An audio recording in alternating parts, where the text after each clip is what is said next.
All right, guys. Turkey Thomas. All right. This is a video from Turkey Thomas called The Scandals of Andrew Tate. It came out very recently. I'm excited to see the scandal there. Let's see what we got. Let's see what we got. Turkey Thomas. Let's get this going. It's difficult because you have a lot of people who will sell their soul, and they sell their soul to the devil just to keep their platform or just to be promoted. Kickboxing world champion. Might be you, Andrew. Multi-millionaire, and online provocateur. Andrew Tate is everywhere. Across sites like YouTube, TikTok, and Instagram, his controversial views have made him in part of the online space. His views on women, masculinity, and politics have made him the man people love to hate. It's interesting because I really do, and I keep saying this, but like, I feel like Andrew Tate, as of course, I think it's a reaction to being like, we've gone a little too progressive over, the past, however many years. Couple of years, and now we're having like our society's having a little bit of a reaction to that by going a little more progressive. We have a lot of young men who are searching for their value in society, and I think they're latching on to Andrew Tate, but they're doing it in such a weird performative way. If you actually listen to what this guy says, like some of it is very sexist, but some of it like is generally respectful. But a lot of people will take the worst part of Andrew Tate and they will inflame it, and then they will use that to like justify being an asshole. So, and his popularity has exploded because of it. If I'm in love with a woman and she comes with me and she insists on doing OnlyFans, my answer to retain my control and my respect in my relationship is for her to pay me. Although this is not the first time he's received pushback for his views. Pay me, like that's one of the things. It's like, okay, like I would if well, I mean, I think it's perfectly reasonable to not let your partner do OnlyFans. I wouldn't let mine do it, and my wife wouldn't let me do it because I probably make a lot of money. Let's be absolutely honest here. Gay guys love me. Uh-oh. What the fuck? Bro, are you serious? I barely was in there. Oh, you motherless fuck. Anyway. But like, to do that's like prostitution at that point. I think it's more reasonable to be like, hey, if you're going to do this, you're going to be paying for X, Y, and Z, Views. The wave of attention that catapulted Tate's climb to internet infamy was back in April of 2019, when, on his since then suspended Twitter account, he posted about his disinterest in the Star Wars franchise. Never seen Star Wars. None of them. Never will. Oh my god, you're missing out. Maybe. You're missing out on being a multi-millionaire. Keep your movie. That's pretty based, actually. I mean, he's not missing anything now. I mean, the new sequel trilogy was not very good. But, that's funny. But who really is Andrew Tate? I feel like it's really difficult to get into the Star Wars movies, like at least the originals, unless you're like an older person, or you were, or you're like gaslit by an older person into thinking because they didn't age super well. They're pretty good. I've liked them, but I feel like younger people probably won't like the older ones. Website only seems to give a cursory overview of a man far more complicated than both his fans and his detractors believe. To some, he's a misogynist, a sexist dinosaur, if you will, somebody who flaunts their wealth and is totally out of touch with reality. To others, he's an example of what a man should be. With no filter, he speaks uncomfortable truths, somebody who's made it, a real Sigma male, even. In reality, it's funny, I just saw him what the hell is going on? Is this robot fucking glitch? It's funny, I just saw him talk about Sigma males. He just talked about like Sigma males and he actually criticized them. I guess there's some part of aspect of being a Sigma male that is like almost like a bit, I guess, regressive in a sense. In like a sense where like you're not encouraged to develop meaningful connections. At least that's his take on it. And Andrew Tate's against that because he's like, I have meaningful connections with a lot of people in my life. And so I saw that video like literally today. I thought it was interesting. Both sides give into the narrative that Tate wants you to. He doesn't care that people hate him. In fact, whatever you think of him, the fact that you know him, that you've already passed judgment on him, means he's already won. He tops the popularity contest that is online e-celebrity through his infamy. So today, we're going to explore some of his history to give you a better— he's been making a lot of money with that fucking that multi-level marketing scheme, you know what I'm saying, doggy? You know what I'm saying, doggy? Idea of the man behind the Bentleys and Bugattis. I am called a sociopath, psychopath, narcissist, arrogant, etc. Nobody questions my success or intellect, as they are indisputable. They only question my character, as that's a subjective— Well, I think people, and I'm not saying he's a dumb guy, but I think people do generally question his intellect. Maybe not his business intellect, but like generally speaking, I think it kind of goes with this like fundamental philosophy that women are inferior, and also constantly getting caught with being on like the factually incorrect side when it comes to things like COVID or how good female drivers are or women drivers are. I know I'm going to have a bunch of like little kids in the comments saying like, well, yeah, well, why aren't there really good professional? If women are better drivers, what about the 200 people who drive professionally for a living in NASCAR? Why are women so underrepresented there? Okay, NASCAR does not operate using the same parameters as the real world. Okay, motherfucker? This is not how it works. In NASCAR, you drive as fast as possible in a circle, making as many lefts as possible. Okay? Now, there's a safety element, but it's such a controlled space where everybody knows the rules and they're all hyper prepared for the rules.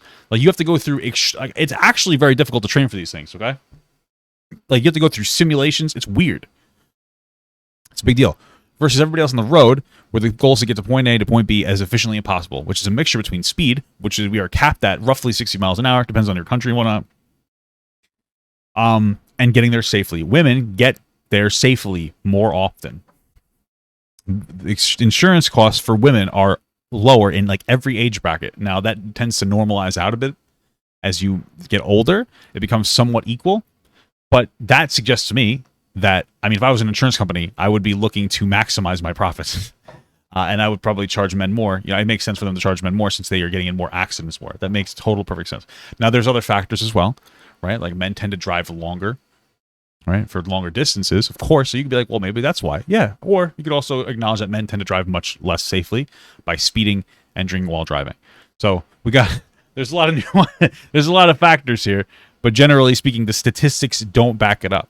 Keep in mind, when Tate referenced driving over a girl, he referenced that girl being 18. He was like, well, if we're in a snowstorm, I would rather drive than some 18-year-old girl. Of course, because you're 35. Okay? You understand? You understand? Like, there's probably the disparity there. There's probably, in his personal experience, he probably interacts with younger girls. Not illegal. I'm not saying in an illegal capacity. I'm just saying younger girls. Okay? Who aren't as good at driving, because generally young people are just bad at everything for the most part, except for getting hurt, because like they can get hurt and they can move on. You know what I mean? So there you go. I consider myself a nice man, but I am clearly superior to anyone. Yeah, I had amazing parents. Yeah, I had an amazing father and an amazing mother. I think they both did their particular job very, very well. It was a clearly gendered household. From a very young age, I was moved up a bunch of grades because I was clearly a genius from the start. Okay, played a lot of chess, moved to England, started fighting, kicked a bunch of ass, and here I am. That's basically it, really. Emery Andrew Tate was born on December 1st, 1986 in Washington, D.C. Most of what we know about Andrew Tate's upbringing was written by Tate himself, so obviously take the following with a grain of salt. Yeah. Believe me, the stuff gets wild. Writing about his life for kickboxing store and publication Sidekick, this chapter might be called Humble Beginnings. However, his writing is anything but. Andrew describes how both his grandfather and father were strict men who overcame the racial disparity of the time through unyielding hard work and physical capability. He describes his father as my role model in many ways, detailing how he was a young athlete learning wrestling in school. His father would not only join the military and remain in post for 11 years, but he was also a formidable international master chess player. According to Tate's website, his father won the U.S. Armed Forces Championship 3 times and defeated several grandmasters during It's kind of like The Rock's dad. You know, like Dwayne The Rock Johnson. His career. His father's prolific, borderline record-setting level of play is something Andrew makes constant reference to this day. Now, as you may know, my father is one of the best chess players in the world. Beautiful tactician. And my father played chess the way I kickbox. No defense. Pure attack. Despite Tate's chess lineage and his apparent love for the game, his chess.com account's highest level was 1894, certainly well above average, but far from an international master of the game. It's worth noting that this score has fallen further to just 1605 as of writing this video in mid-2022. This is a recurring trait of Andrew Tate's. He may be talented. What's actually like a decent score on that? I wonder. But he often exaggerates his own skill and ability for attention. This attention from his supposed mastery is then funneled into online courses. In this case, there's a $200 chess course, of course featuring pictures of Andrew strategizing alongside a harem of braless girls. Nice. Back to his real, very honest autobiography, at this point he kind of just writes nonsense for fun. Tate describes his birth, claiming, 2 weeks overdue, I was nose breathing already, which sounds like a cool anecdote until you realize all babies breathe through their noses since they're physically unable to breathe through their mouths. According to Andrew, the doctor would then squeeze his thigh and apparently Tate growled, knitting his brow, and trying to see who had attacked him. The doctor paled, shocked at my defensive powers. I did not cry. Andrew would begin his escapades into combat sport very young, coming second in a county wrestling championship for kindergartners when he was only 4 years old. Describing his childhood, he said, I never learned to cry for attention, only used grunts to indicate hunger or discomfort, but mostly I was silent. I had a large, new crib, but most every night I slept on my dad's chest. He would place me there and sleep still, never moving in the night, and our heartbeats were, and are, as one. On a more serious note, Is that real? Okay, that's okay. Not all was perfect for the family, with both of his parents working minimum wage jobs. Andrew's mother decided to move with the children back to England when they fell upon hard times. Tate's father would not join them, instead continuing to compete in chess competitions. Yeah, it was quite different. I mean, obviously, when you're a kid, you're more susceptible to things like, you know, you're at the time, I was the only American in school, and the education was different. Like, you go from learning certain lessons to completely new things. And I was really big into chess when I was in America. There was no chess scene, so it was a complete 180 in terms of lifestyle. Is there no chess scene in America? Is that true? Okay, interesting. But I think kids like adapt. I question that a little bit, but okay. I'm really a strong believer in the fact that I'm very thankful my parents didn't give me any sympathy in that regard. Like, for when we moved, my dad's sisters were saying, "Oh, he's losing all his friends. He's moving country. He needs therapy. He's going to be upset." That all this shit. And I'm super glad my parents said, "You're a Tate. You're going to be fine. Shut up and go to school." Well, you don't. I mean, like, it sucks to move, but that doesn't mean you need therapy necessarily. Oh, it means England. Okay, that's like a weird thing that you would think that, like, maybe you might need therapy, but I feel like most people wouldn't jump to therapy if you moved schools. The only reason I'm bringing this up is it kind of feels like he's trying to assert that there would be, based on our traditional societal norms, he was in a situation where he would have needed therapy, but because he was a Tate, he didn't. But it's like most people who move don't get therapy. Like most kids. It's upsetting.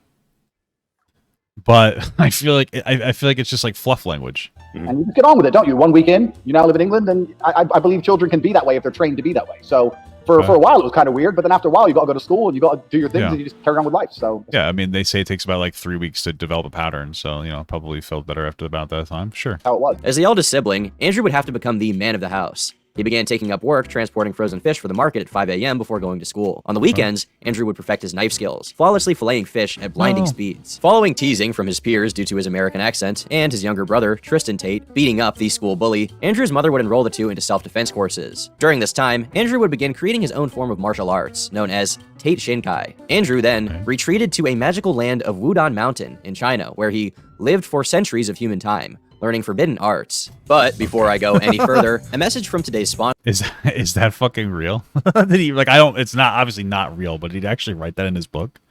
That's crazy. I guess that plays to the idea that Tate might be a bit of a character, but it's interesting.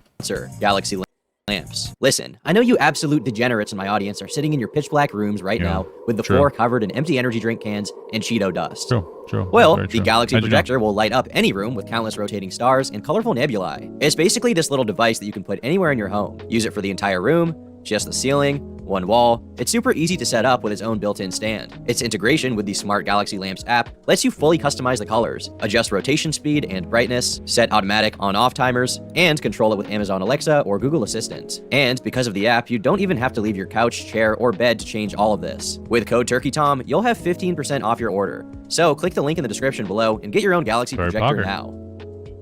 Alright, back to the video. While others complain they do not feel happy enough, I'm happy that I'm struggling. I don't want to be happy. I want to be great. This is the beauty of life as a man. We are born valueless, and you either build yourself into a king, or you fail. Atop Wudang, I told Priestmaster Yan Hui how at peace I felt amongst the trees. I could feel life all around me. Sitting at the foot of the largest tree, I asked him, when life is so beautiful, why do we fight? His reply was simple. Do you think the largest tree you sit beneath grew so tall amongst many if it didn't fight? And people don't want to look at life that way. They want to talk about work-life balance and being lazy and all this crap. I don't believe in any of that. I believe in if you want to win. It's funny because, again, I saw his take on Sigma males, and he's actually talking a little bit to some degree about work-life balance.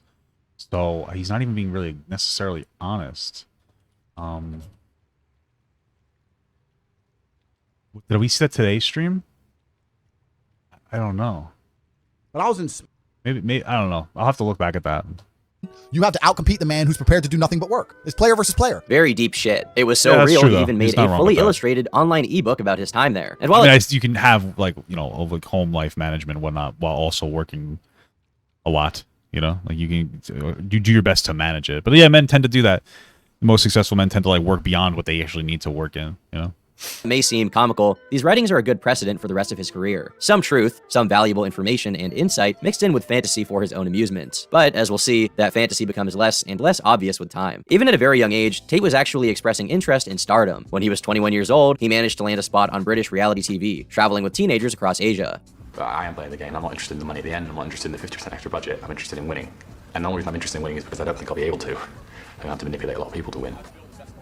But that's what I want to do. I want to win just so I can go home and say, Yeah, I won. I manipulated them all. They somehow thought I was the best traveler. This wouldn't last too long, however, as Andrew did have other aspirations in mind. Following his centuries-long stay in Wudang Mountain, as well as his time as a C-list TV star, Tate would return to regular society and begin a career in kickboxing. Throughout his career as a kickboxer, Tate proved himself to be an unorthodox, yet undeniably competent fighter. Moving up the ranks of semi-professional kickboxing, he would often receive praise from those who engaged with the sport. Tate versus Randall was always going to be a great fight, but Randall met his match with Tate. Another fighter with heavy hands, but with height reach and better kicking technique, held the cards to deal with Randall, an obvious big threat. The Randall-Tate fight was a good fight, but I just thought Tate was just a bit too much for Randall to handle. Before the formation of his larger-than-life character, the apparent alpha male we know today seemed far more humble and much more down-to-earth than he'd want to let on now. My instructor makes sure I fight any rules that he fights, just like, oh, tomorrow against whoever boxing. Yeah. So obviously you've had your stint kind of doing a bit of reality TV. What's the ultimate goal within fighting for you? Other than being ultimate challenger, traveller? Yeah, absolutely. I don't know. I don't know if I have a goal in fighting as such. I do it because I enjoy it. Okay. You're good at it? I'm all right. He remained a formidable opponent. His technique, supposedly derived from his father's strategy when playing chess, was unusual and overly aggressive, relying on his strength to brute force opponents as quickly as possible. Good to see that he's putting his signature Tate Shinkai to good use. Soon, he would begin picking up sponsorship deals, notably with boxing equipment distributor Sidekick. And even after his retirement, it seems both Tate and Sidekick seem to be on good terms. To this day, Sidekick features Cobra shin pads and guards on their front page, referencing Tate's kickboxing name, King Cobra. Because I'm one of the best kickboxers in the world, arguably the best, especially in my own mind, I would personally say I'm the best kickboxer ever. Anyway, Sidekick sponsor me. So what they do is they send me money and they send me equipment. And when I'm fighting or when I'm training, etc., I use the equipment, I beat everyone up, and everyone thinks, wow, Andrew's amazing, so we need to try the same equipment. So my Sidekick money came yesterday. I played a big... That's actually very true. And that's something that when I used to like work out a lot, when I used to like train for strongman shit, it's so fucking weird. This is like probably one of the best things that you'll ever learn is like try not to impersonate your like mentor too much, right? The reason is because a lot of people, especially when like they're lifting, and this is probably could go for like any like type of like training, is they'll try to emulate the person that they'll try to emulate that person, right? So they'll see like, oh, my favorite person is doing like A, B, C, D, X, Y, Z. They're probably on gear though. They're probably on fucking steroids, right? If they're like a professional bodybuilder or powerlifter or strongman, but they're doing a ton of volume you can't recover from as somebody who's like not on gear, right? And then you try to like imitate them to such a degree that it ends up having a negative impact on you. Whereas you should just kind of like operate in a way that's just going to make you gain progress, depending on what that progress is, depends on what sport you're in. But, you know, generally like in powerlifting or strongman or something, it's just going to be increasing your numbers safely, effectively. a baccarat, and I managed to turn. But like I was saying, that is like, that's why they would buy that. I guess I just went on to go fucking ramble about that. That's why they would buy something like that. My small sidekick, well, I say small, they pay me £1,000 a month, my sidekick money into 1, 2, 3, 21 grand. Wow. So this video is to say thank you to Sidekick for the sponsorship, and thank you for sending me lucky money, because now I know that with Sidekick's money, I'll always become a millionaire off baccarat. However, in December of 2016, Tate would lose a championship with a first-round KO. Damn, brutal. And as a result, promptly made the decision to retire from kickboxing. There's no... Wait, that was it? Tate would lose a championship. Sidekick's money, I'll always become a millionaire off baccarat. However, in December of 2016, Tate would lose a championship with a first-round KO. And as a result, promptly made the decision to retire from kickboxing. There's no... Wait, why was that? Why did he finish at that point? What? Wait, I don't understand.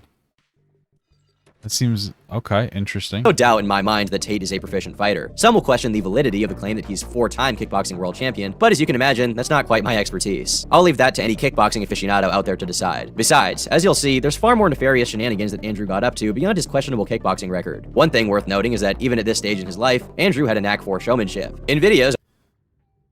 Wait, was he a 5-time champ? Okay. On YouTube, he can be seen connecting with the audience and attempting to win over the crowd with his charms. Following his generally successful kickboxing career, in 2016, Andrew would find himself on the British version of the hit reality TV show, Big Brother. On day 4 of the show, Tate gathered a handful of housemates over, proclaiming that 8 out of 10 of them were snakes. Lots of tomfoolery ensued. After a lot of verbal conflict, 2 contestants decided to break out of the Big Brother house, only to return a few hours later. Genuinely 8 Bigger of you. snake. Genuinely 8 of you are this thing. What? I'm telling you what I've seen. From what I've seen, 8 of you, snakes, you know, snakes. Saying to someone that you're upset they're evicted after voting for them, not arguing with someone to their face and slagging them off to the diary room. These are things I've been shown. This is all I've been shown. And when I walked in there, I decided to cause chaos. And I walked in there and said, look, you're all snakes and you all bitch about each other. Because I've been seeing it all. I don't trust any of you. It's my first words. and the house erupted. All the dudes started threatening me, so like trying to act like tough guys. They obviously didn't know my pedigree, right? They didn't know. Wait, so this is Big Brother, right? Here's the thing, man. It's a strategy you can operate with. It's a strategy you can operate with. I just don't know how successful you would be to put a target on your back like instantaneously. Did it go well for him? How well did he do? Snakes, and you all bitch about each other because I've been seeing it all. I don't trust any of you. It's my first words. And the house erupted. All the dudes started threatening me, so like trying to act like tough guys. They obviously didn't know my pedigree, right? They didn't know who I was. There's no doubt that he was very entertaining on TV. However, after just 11 days in the Big Brother house, Andrew would be ejected after a UK tabloid, The Sun, posted video footage of Tate beating his then girlfriend and verbally abusing her. In the clip, he threatens to fucking kill her if she messages other men and demands that she says she loves him. The accusations were heavily refuted by Tate, who claimed it was just a kinky sex video with a Ukrainian ex-girlfriend from 2012. I think she also doubled down on that as well. And that the producers just use it as an excuse to evict him from the house. Probably not. I don't think that they would care that much about, like, well, they wouldn't use it as an excuse. Like, they don't think that they were using it to target them out of the house. If anything, it was more that, like, they just didn't, like, that's a really harsh accusation to come out, and they obviously would get rid of somebody with that accusation. But from what she says, it confirms what he was saying. So, and I guess she was in lingerie, so... Andrew would later make a statement on Twitter claiming that the actions shown in the video were indeed consensual and that the belt used was made out of felt. He then went on to claim that the Sun had doctored the footage in order to make the video look way worse than it actually was. However, a third video featuring a different girl was released by yet another British tabloid, the Daily Star. In the video, Andrew records the girl in question pointing out bruises on her body. She claims she was beaten with Andrew's hand. After going to grab his belt, the girl walks out the door, locking Tate inside, prompting him to shout, Jesus. "That's right, lock the door, you fucking bitch. You knew I was going to beat the fuck out of you. If you behaved, I wouldn't have to hit you, would I?" Baby. Oh, poor thing. I have an idea. Some ideas? You want some ideas? That's right, lock the door, you knew I was going to beat the out of you. If you behaved, I wouldn't have to hit you, would I? You don't. Get out. Man. You can't stay in there forever. Days later, the Mirror claimed that Tate was considering legal action in response to the video's publication.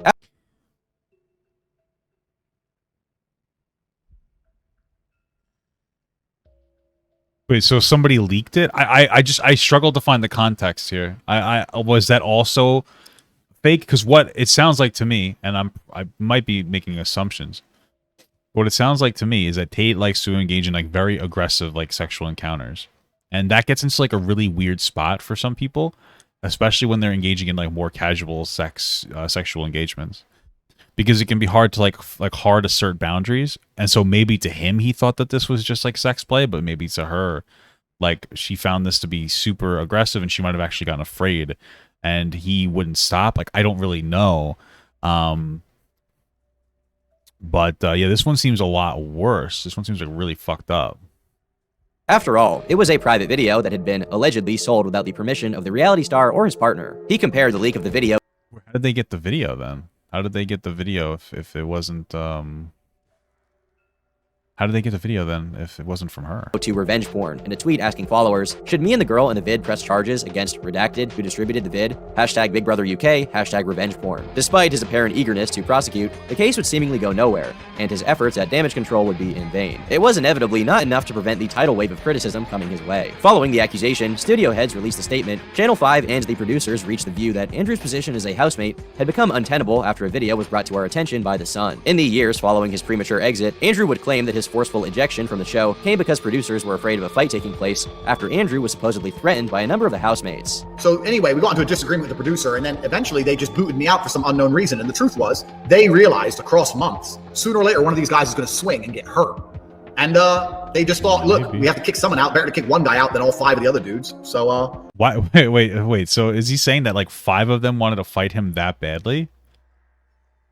That's interesting. Why would 5 of them want to fight him that badly? Like, what? I've watched like 2 or 3 seasons of Big Brother. Like I've watched some Big Brother. Like I'm not a fucking like super fan, but I've seen a few seasons of it, right? So I understand it a little bit. What the fuck was he saying to them? Like, what was he saying to gas them all up to that extent? That would make all of them want to fight them. Or maybe this is just complete horseshit and he's just feeding this as like an excuse for doing a shitty thing. he's constructing a conspiracy theory, which it you know, I know it's speculative, but he also constantly constructs conspiracy theories. That's why he's like a COVID denier. And anytime you propose a statistic that doesn't agree with him, it's a government conspiracy, and you're a fucking idiot. Like, that's what it comes down to. I had to go. That was the end of my Big Brother story after 11 days. Following his many shenanigans on shows like Big Brother and his decision to retire from kickboxing, Tate would become acquainted with the growing online manosphere. The first case of Tate going semi-viral for his views on this came in September of 2017. Tate had tweeted out about his views on depression. There are very few fat, lonely men, age 60, with no money or families or hobbies, who aren't depressed. This is not a clinical disease. It is a circumstance which they must change. Most depressed people are unhappy with their lives, too lazy to change it. That's simple. So people defend depression. They get angry when I say this, because they need this bullshit to justify their own failures. I mean, he's like right and wrong, right? Like, there's parts of what he's saying that's correct, and parts of what he's saying is incorrect. I mean, there are absolute like chemical aspects to being depressed. Like, that's an objective truth. There are people that have like chemical depression in some capacity. That is true, right? And you can't really deny that. But then there are a lot of people who could probably, oh, fuck me in the ass, who would benefit like drastically from making better life choices, of course. That's also like a truth. Because even people who are chemically depressed could probably change some of their circumstances, like do a little, like, you know, change their ways a little bit, make themselves a little happier. That's true. So, yeah, I mean, ultimately, like, yeah, it's a good idea to better yourself in some capacity and work on doing it, even just like cleaning your room, you know? But also we have like an increased amount of depression, probably from social media impact, as well as like a lack of, you know, wealth being distributed properly. But Twitter wasn't having it. The outrage it generated would prompt both users and celebrities to attack the incentive. Do you have any advice for you to get motivated to do your work? Well, if you have homework to do, then you kind of have to just do it. I mean, you should maybe go into an environment that you can associate with doing your homework rather than like doing it at your computer or something. I think a lot of people make the mistake of trying to do some kind of work in their office, for lack of a better term, or at their like gaming station.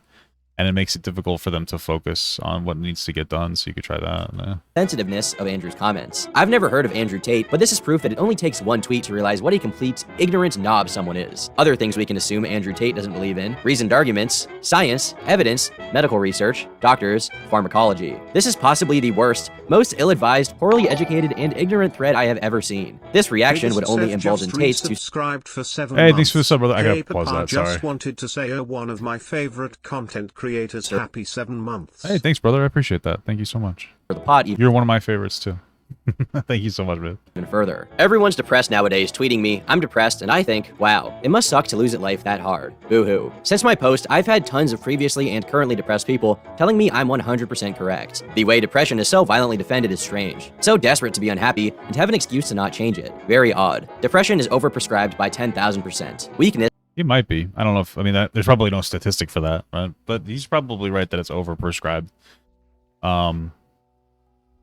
I mean, it would make sense, especially in America, right? I mean, what do they want to do? They want to sell you fucking drugs. So what happens? Oh, you get chemicals, you know? This is celebrated. Personal responsibility is absolved. That's the reality. Big Pharma supports the depression lie. You can't fix it yourself. Tate is crazy. It can only be cured with meds. Keep popping the pills. And I'm super against that as an individual. I'm super against like antidepressants and things. I know some people say they help them and they work. Maybe they do. But the idea of taking a pill that changes the way my mind works is scary to me. That's a fair thing that he's saying. He's not like, that's a fair thing to say. Like, oh, that's completely reasonable, I think personally. Like, yeah, I mean, that's like a last resort thing. You should look at that as like a last resort, because that can kind of fuck you up a little bit. I think it's always better to have your own mind as it is before you start taking fucking pills. Yeah. This would begin Tate's initiation into the manosphere. It would be a turning point in his life, using it as an opportunity to propel him to the forefront of e-celebrity.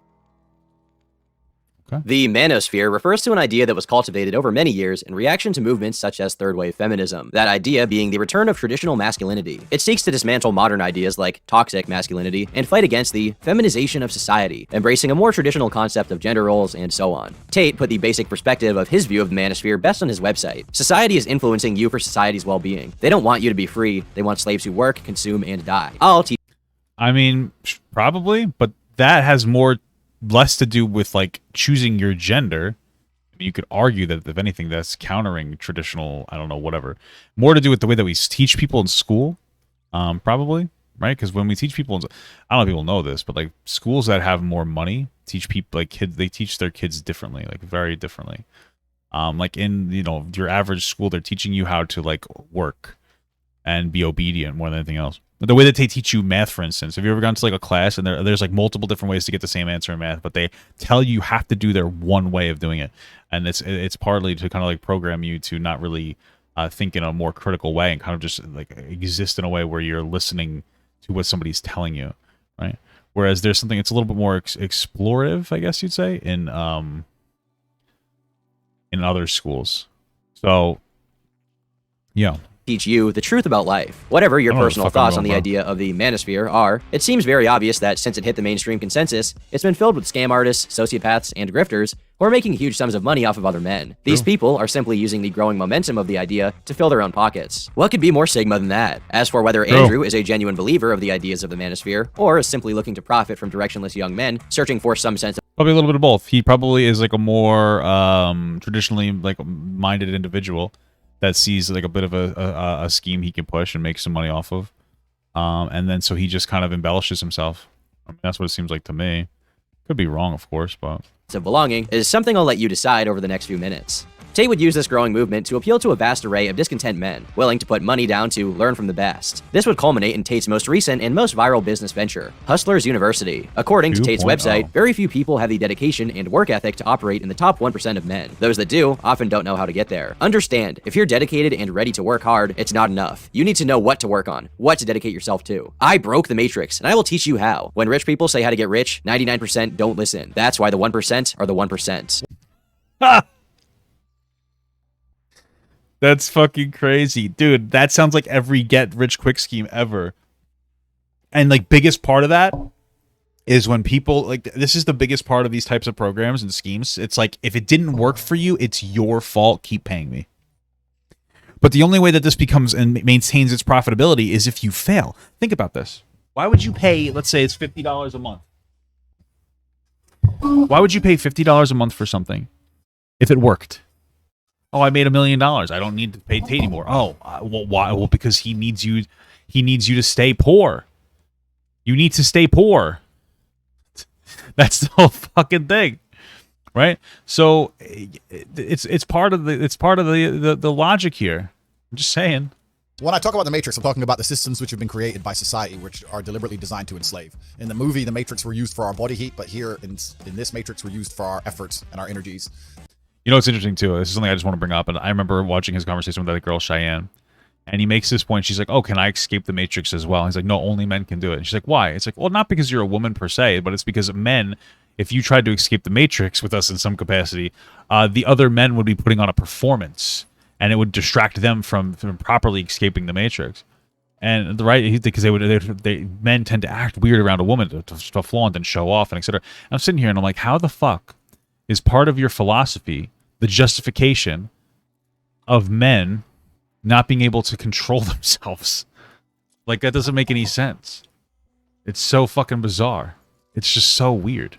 And you're existing inside of a system which is deliberately rigged to make the rich richer and for the poor to stay poor. Made up of a series of courses seeking to make you an alpha male, the university includes stock analysis, body language, crypto analysis, fitness, financial planning, business management, and more. But some of the most interesting are the affiliate marketing and networking courses. If you've ever wondered why there seems to be so many accounts dedicated to posting and reposting clips of Andrew Tate's most controversial moments, it's because they're all part of Tate's affiliate marketing scheme. In a nutshell, Tate has a number of people working for him, dedicating their time to making him go viral. They sit around on computers, posting clips of him from podcast appearances and videos he's made, spamming them out to the internet in the hopes some of them will blow up. They'll make slight alterations to the same clip of Andrew, add sound effects, give it different thumbnails, and upload it onto social media sites like TikTok, Instagram, and YouTube, using all of these to funnel traffic to Tate's website through the outrage and interest generated. If you generate traffic for Tate, then you receive a percentage of whatever that sale is, whether it be someone buying a subscription for Hustlers University or something else. This is why YouTube Shorts are absolutely polluted with accounts like Tate Speech, Tate Daily, Chronicles of Tate, Tate Brothers Clips, Emergency Meeting, and Tate Playboy. There are Wow, Jesus Christ. Damn. How do I get a group of loyal fans constantly reposting positive clips of me? That's crazy. are hundreds of accounts on YouTube right now, providing constantly expanding marketing for Tate with small commissions for those who actually run them. Membership in this university costs a monthly fee of $49.99, all that money being funneled straight into the pocket of Tate and his personally verified professors. So how do they gauge that based on like a code being used when some other person that's not like in the what do they call the affiliate program or whatever? They have to promote a code. So you, hey, I have my TikTok, I have my YouTube Shorts, whatever. I have a code though. If you like my clip, you can look at this code, and then they'd be like, oh, look, you made us extra money, so we'll keep you in the affiliate program. It's an ingenious scheme. I take the piss out of his outrageous character a little bit, but behind the facade is a man who knows what he's doing, and is certainly smarter than he lets on when running his mouth. I mean, it's called the Hustlers University for a reason. Were you expecting him not to hustle you? If you don't sell anything, then the idea would have never worked in the first place. His actions and the character he's cultivated, however unappealing to some, is a walking, talking advertisement for his business. And whatever outrage comes from it only boosts that further. All press is good press to Andrew Tate. His declaration to fight Jake Paul is the perfect example of the use of outrage culture to fuel attention. It doesn't matter whether or not the fight even takes place. The fact that Tate made the video in the first place was enough to fuel controversy and press, especially as YouTube boxing continues to become a staple of the site today. $3 million. You put 3, I put 3. Winner takes all. I'm 5 years out the ring. I'm a kickboxer. You're 2-0 in boxing. I'm 0-0 in boxing. I've never even fought boxing. I'm a retired old man. 5 years I've been sitting around smoking cigars and fucking bitches, which are better looking than the fucking girl you're advertising anyway. What about him calling out PewDiePie? For a man who claims that those who criticize him are clout chasers, he seems to do a good job of calling out the 4th most subscribed YouTube channel to drum up attention. However, there's another... Really? He called out PewDiePie? Wait, when did that happen? I mean, I get Logan or Jake Paul, every one of those dumb fucks he called out.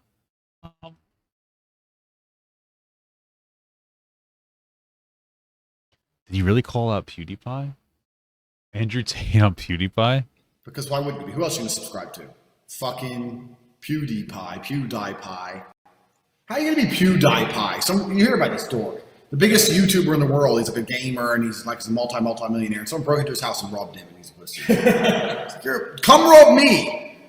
I've got an axe on my table.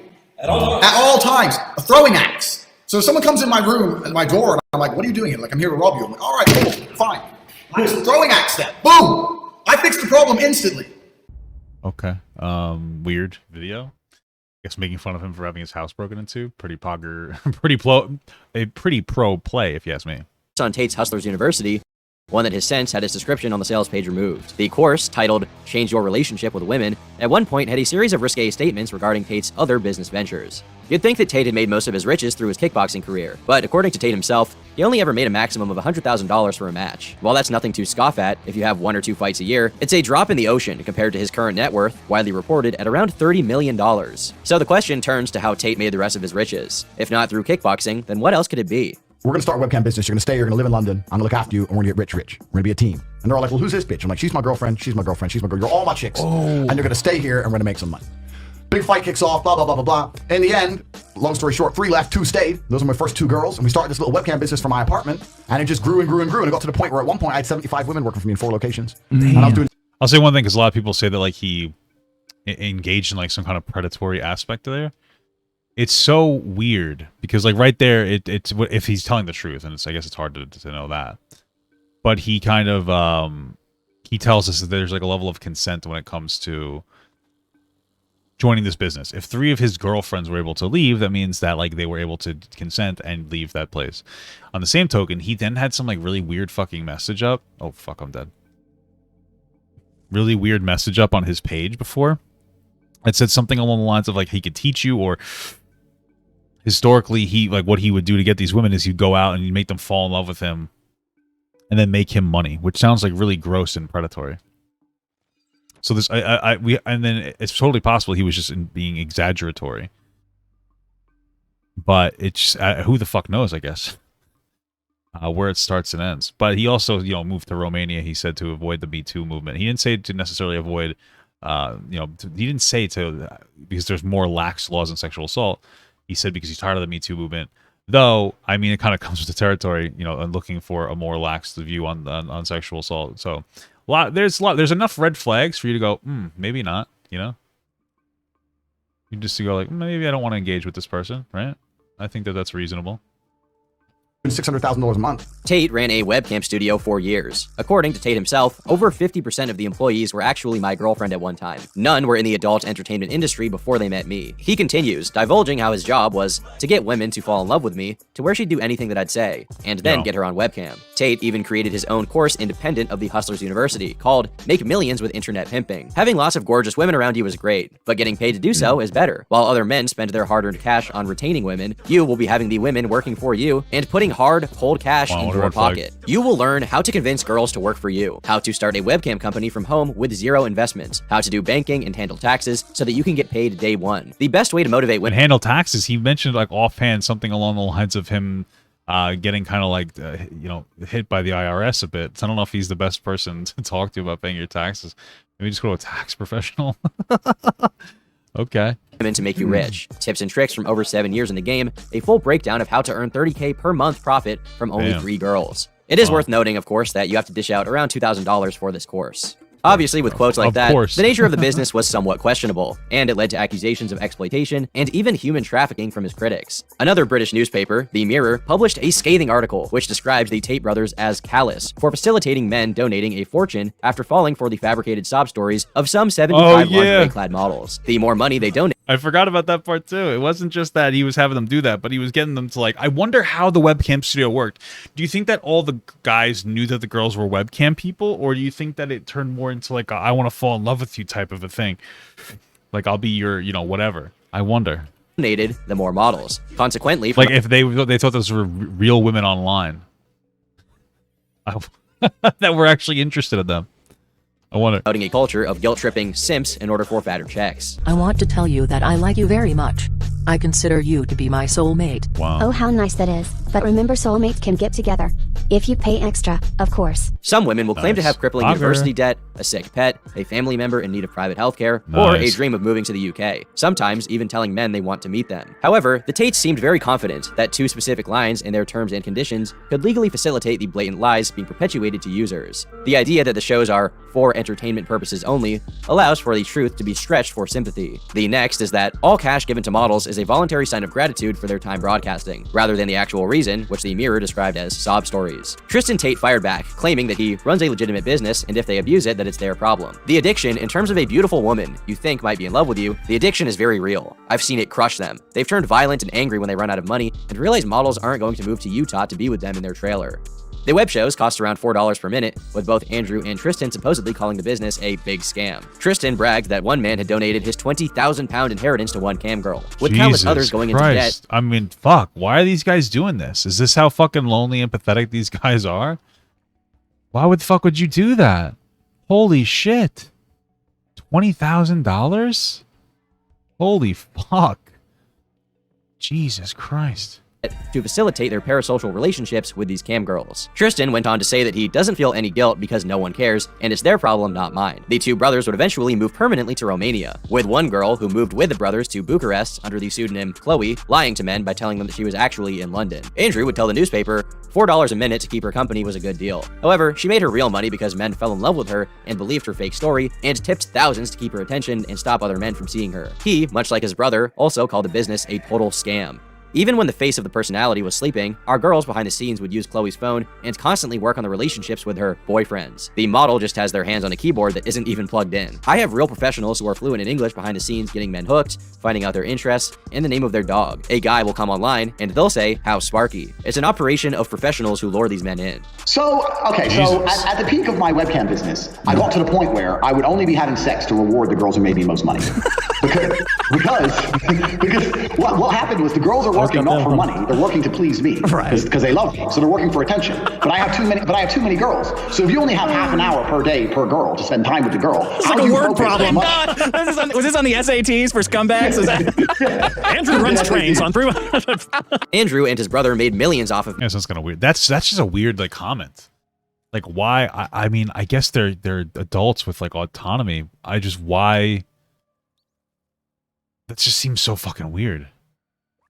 I don't know. Part of that just feels off. No? I don't know. Okay. making desperate men pay for the attention of women. Now, through Hustlers University, he attempts to create real alpha males by bashing these same men who have pathetically decided to pay these women for attention. The fact that he facilitated this for years and now seeks to provide advice against it may seem hypocritical, especially considering how many millions both he and Tristan made from pimping out cam girls. Little did the Tate brothers know, their supposed immunity from public prosecution was less than guaranteed. Oh my God. You may think that the two brothers moved to Romania to avoid regulation, taxation, or maybe even litigation groups, but in reality, it was because UK police raided Andrew's home. A dispute between a cam girl and Tate led to her reporting to the police that she had been beaten by him. In response, his home was raided and Tate was put under arrest. Andrew Tate explains this further on the Fresh and Fit podcast. Got her by her two arms and marched her out the door, locked the door, end of it. She starts texting me, you owe me my last month's wages, you owe me my money, give me my money. Did I text her back? I ain't paying you nothing, you threw up my blah, blah, blah, blah. She went to the police. Oh, shit. And told the police I hit her. When I didn't. Tate's attempt to distance himself from his arrest in the UK by moving abroad would be in vain. On the evening of April 11th, 2022, Romanian police would kick down the door to the Tate brothers' shared mansion. The internet would instantly begin speculating the reason as to why Andrew and Tristan were arrested. Yeah, I mean, I wonder, it's one of those things, like, I wonder if he was actually being abusive. You know, like, was a factor of it, like, him actually being abusive in some capacity, and that's why she called the cops, or was he, because he claims she was lying, but, like, I wonder if there really is a factor of one of the reasons he moved really was to be, like, avoid the Me Too movement in some capacity. Like, maybe that's what he meant by it. Like, he might have actually hit this girl. I don't fucking know. I mean, we just don't know, because he makes up, like, 18 different fucking stories about different things. You know, we don't really know where the truth starts and ends. You know, for all we just really fucking don't.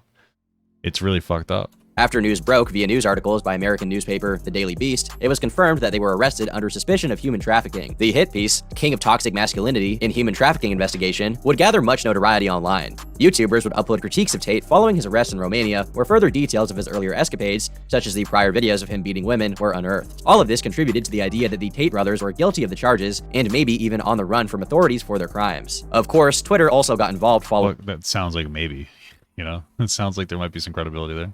The arrest. Only because they fucking fled the country, right? I mean, a series of memes parodying Tate's infamous Star Wars tweet were posted, ridiculing Tate's character and arrest. A thread by Twitter user Bimbo Isis, like the Daily Beast article, sought to expose Tate for many of his past controversies and his connections to far-right political figures such as Paul Joseph Watson. Sources claimed the investigation was launched after a young woman from the USA claimed she had been abducted by the Tate brothers. During the raids, the police discovered another young woman from Romania who, in turn, claimed that she was forcibly kept in the house by the Tate brothers. The investigation had been extended to cover not only human trafficking— Wait, so the other girl also claimed that as well? I thought it was just the one girl. So both girls claimed that?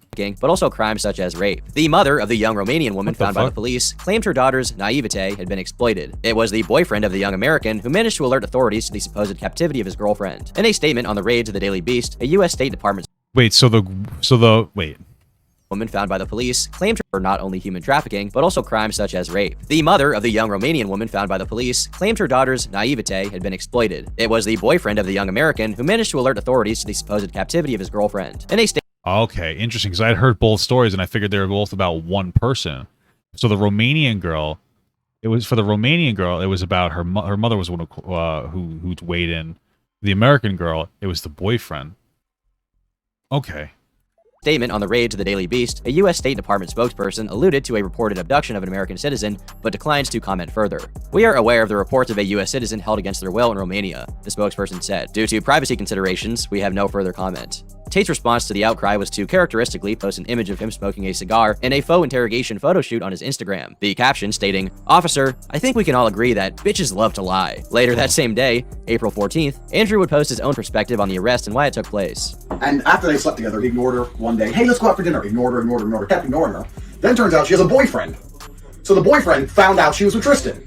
So now she's in a hard situation, right? Because she doesn't want to admit to her boyfriend she's been cheating with the guy who now ignores her completely. So she says, oh, yeah, but I was with him, but I didn't want to be. I was at their house and I couldn't leave. Like she was kidnapped. Even though all of our CCTV, which the police now have, prove that she came by Uber and left by Uber, and there's text messages of her begging to come back, and Tristan wouldn't let her. So then her boyfriend calls the embassy and calls the police. Did they ever show those? That would be good. If they could just show us that, that would be excellent, I think, right? That would be Andrew Tate respectfully disagreed with the online consensus around his arrest. After a 3-hour interrogation, the Tate brothers were free to return to their home as police searched for any evidence of human trafficking, abduction, and so on. The fact that the Tates had their computers, cameras, and phones returned to them so quickly shows the sketchy grounds that the case was built on, undermining a lot of the outrage the arrest initially generated online. This is the good one, because I love this, because everyone who dislikes us and hates us instantly jumps to... They're sex traffickers! Yeah. That's why we're on a podcast and like completely free in our house. Is house arrest? I mean, what is this? That being said, there is some conspiracy. I mean, historically, like, yeah, that is how it works a little bit. Like, yeah, they'll like sex traffickers will get the or rather, people who commit like horrible sex crimes will still get away with it. I'm not saying that it makes them people who do that. Just saying to say that it's preposterous because you're free doesn't really make sense. Involved here. A recording of Michael Delabrock, better known as Michael Brooks in right-wing circles, alongside figures such as Paul Joseph Watson, claims that Tate was in fact a legit gangsta, and that the real reason he's a multimillionaire is due to him laundering a huge amount of the Romanian mob's money. He goes on to claim that if Tate wanted, he could have people killed. IRL, he's actually a multimillionaire because he launders the Romanian mafia's money. So, that might be true. I mean, that would make sense for him to launder money. If he has like casinos and stuff, that actually makes perfect sense. But why the fuck would you admit that? What the fuck? Why was this guy saying this? Out of the Romanian former staff, friend of Oh, so this is somebody that might have associated with him? Okay. Why would you admit this, though, if you thought this was true? Money. He goes on to claim that if Tate wanted, he could have people killed. IRL, he's actually a multimillionaire because he launders the Romanian mafia's money. So, unironically, this guy's like a legit gangster, and if he wanted to, I'm pretty sure he could have people killed. Could this be the reason for his special treatment by Romanian police? Not to mention how quickly the investigation was dismissed? Well, maybe. Andrew certainly gets off on being seen as a John Gotti-esque figure, even bragging about his supposed association with organized crime. The only thing that's a little weird, because it would make sense that he would launder money. It would make sense because it would make the business rather profitable, of course, to clean that money up. But then also, it's weird like that they would use a really popular figure to launder money, because I feel like that would just bring more heat. No, I don't know.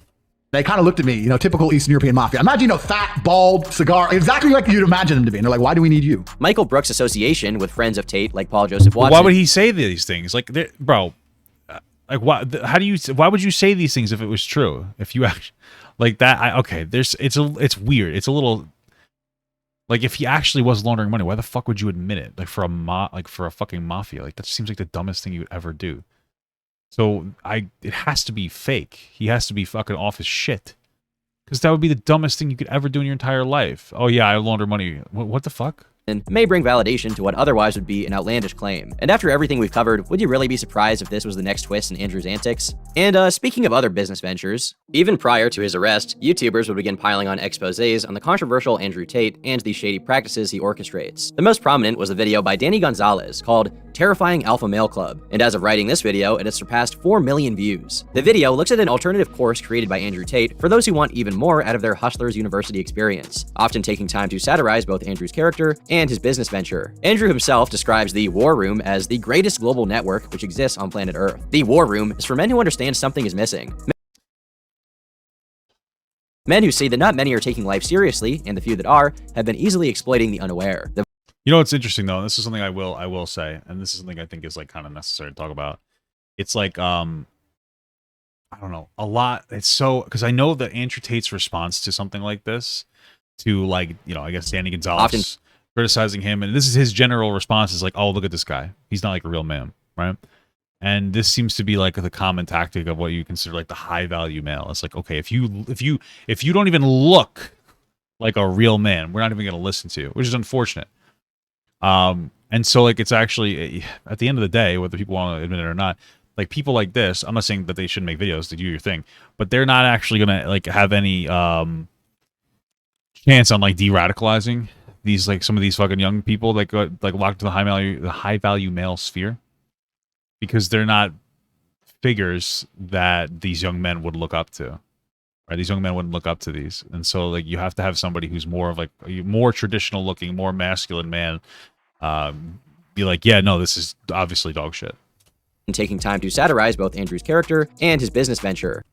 of human existence that very few get to experience. Many people are blind. Yeah, sure, Many Gideon. people do Yeah, not believe it that's not a exists. bad The example. War Room is for men who understand it does exist. It is possible and refuse to live their entire life without access. The War Room is for men who will die without regret. Sounds pretty cool. Oh right, it's $4,000. And if you want the elite package deal, that'll be almost $8,000. He goes on to allude to the idea that this opportunity is only open for a limited time. This chance won't last forever. Soon, membership will close. The War Room members and their sons will remain the closed wielders of global influence into eternity. You will never be allowed to prove yourself and join. You and your family will only suffer losses as the War Room members endlessly win. I promise you, you are running out of time. Are you ready to be unplugged? Ironically, this section of the page has remained for years, and the War Room has no signs of closing its doors. Now, as much as I'd love to join this group, I'm not I guess nobody took the bait. shilling that kind of money, and luckily I don't have to. Alexander has reviewed his insightful experience for all of us. According to Alexander Graves, the War Room is made up of a series of Telegram groups split into many different topics. Apparently, there are over 150 different chat rooms for members. The things you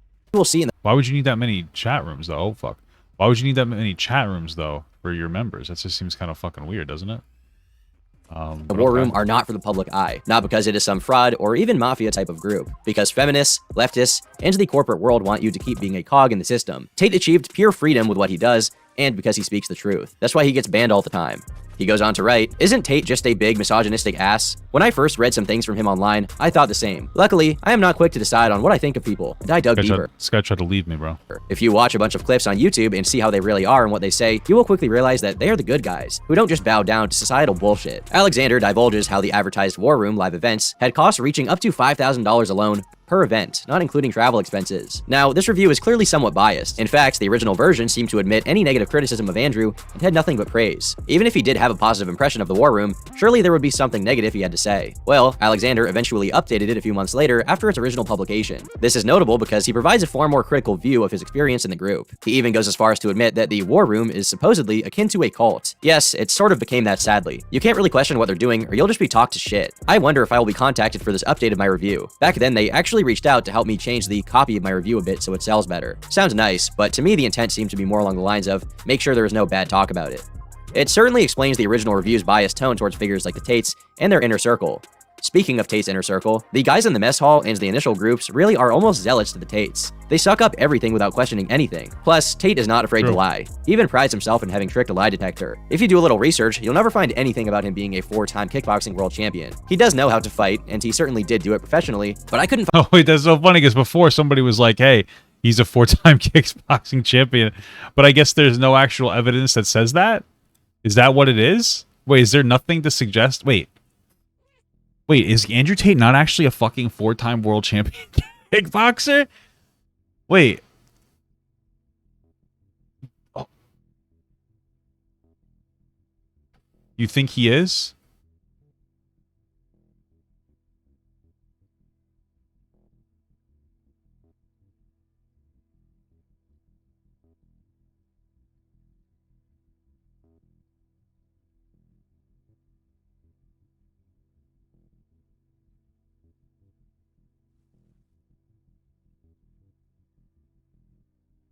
I don't know.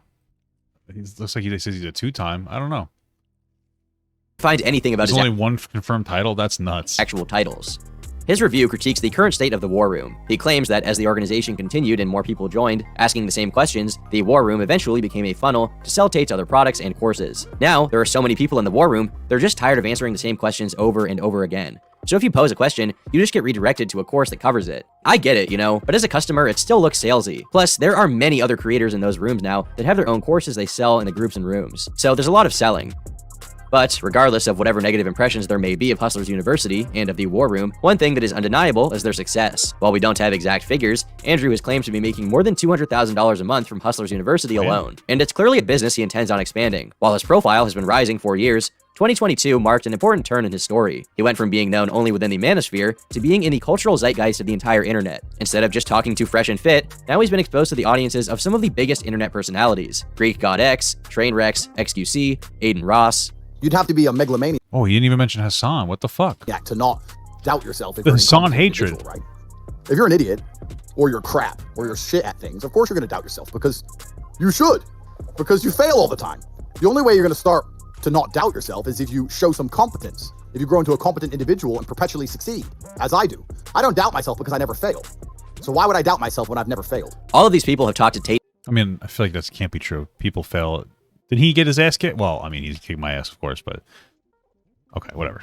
We're harping on this point extensively on streams, and no doubt raised his profile. This is just not like good general advice. It's, you know, for like a normal person, you shouldn't doubt yourself despite your fucking failures, because everybody's going to fail in some capacity, and like moving on from a failure builds character, and you grow as a person, obviously, and you'll be able to make better decisions moving forward. Like, you should use every failure you have in life as like a life lesson on how to not fail anymore. And then eventually in your life, you will generally get to a place where you won't fail anymore, or at least as much anymore, right? Like that's the best way to kind of, that's the best way to consider that, or to look at it from that. Yeah, learn to lose. And when you do lose, be humble about it.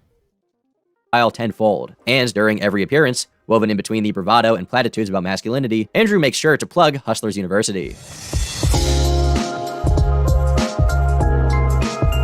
Andrew Tate is no doubt a fascinating human being, and in some ways even brilliant. His discipline, his ambition, his mental fortitude, his self-reliance, his call to action, and even his intelligence are the aspects of his character he wishes to sell the most, in order to sell you the most. In reality, his one most impressive ability is in getting attention. I mean, the most popular e-celebrities in the world are talking about him every day. Some are loving him, some are hating him, but at this point, he can't be ignored. Andrew Tate is undeniable. People think my ideas are strange, but I was raised to be an individual. Conformism is not in my genes. Sometimes my words seem offensive, but I only want to be thought-provoking in a world where too many people are losing the capacity to think independently. Is he mobbed up? I feel it'd be unwise to make a definitive statement in that regard, but at the very least, he wants you to think that he is. Much like shock rockers of old, like Marilyn Manson, Tate thrives off of the attention you give him. The rumors, the hate, it all plays to his success. Ultimately, those who hate him are probably contributing to his business more than anyone who loves him.